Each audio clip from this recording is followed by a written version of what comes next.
জন্য আমি আজকে এটা করতে বাধ্য হয়েছি।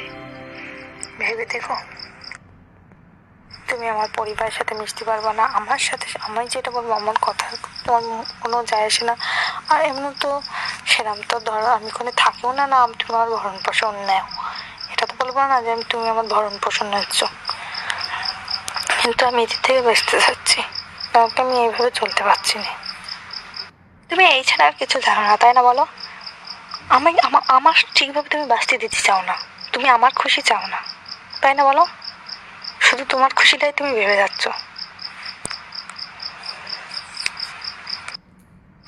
দরকার নেই, কাউরির কাছে তোমার নত হওয়ার দরকার নেই, এইভাবে জীবন চলে না। দরকার নেই, তোমার যদি মনে হয় এইসব বিষয়ে আমার পরিবারের সাথে মিশতে গেলে তোমার নত হয়ে চলতে হবে, তাহলে দরকার নেই, দরকার নেই, নত হয়ে চলার দরকার নেই, না কিছু করার দরকার নেই। তুমি বাবা আমার মুক্ত করে দাও।